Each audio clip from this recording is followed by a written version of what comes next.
Na 3 weken hard klussen is de Coop in IJsselstein omgetoverd tot Boons Dagmarkt. Vrijdag was de feestelijke opening van de nieuwe winkel waarin een hoop is veranderd. Ja, eigenlijk alles. De vloerplafond, alles is eruit gehaald en alles is nieuw. Alles is nieuw op één klein koelinkje na, maar verder alles nieuw. We hebben achter 5 meter aan de winkel erbij gemaakt. Het magazijn is wel 5 meter kleiner geworden daardoor, dus we moeten wel efficiënt gaan werken. Maar ja, we wilden zo groot mogelijk assortiment erin en daarom hadden we die 5 meter ook echt wel nodig. Dus ja, iets groter. Dus jullie hebben ook meer aanbod nu? Ja, zeker. Het versplein is veel groter geworden. En ja, vers is heel belangrijk in de supermarkt. Dus ja, meer aanbod te vers. En KW, dat is dus kruidenierswaren, wil je natuurlijk wel compleet zijn. En dat is ook gelukt, dus zeker. Hoe is de verbouwing verlopen? Eigenlijk heel goed. We zijn goed ondersteund door de mensen van Boon. En fijne bouwvakkers gehad.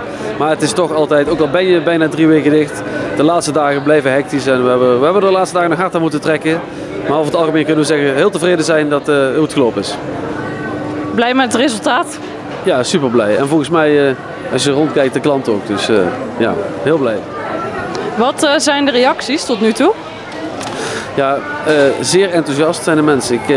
Ik wilde graag het schokeffect creëren in IJsselstein. Om van een echte oude winkel, want ja, die is lang niet meer verbouwd, naar een volledig nieuwe te gaan. En ja, dat is denk ik wel gelukt. Jullie zijn natuurlijk een paar weken dicht geweest. Hebben ze hun vertrouwde supermarkt gemist? Ja, hoor je heel veel, heel veel. We hebben nog een andere supermarkt in Odiliapeel. We hebben wel geregeld dat mensen kunnen bestellen dat we vanuit de andere supermarkt mensen thuis bezorgd hebben. Dus er is wel gebruik van gemaakt.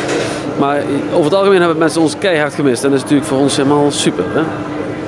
Dus jullie stonden ook te popelen om weer klanten te ontvangen?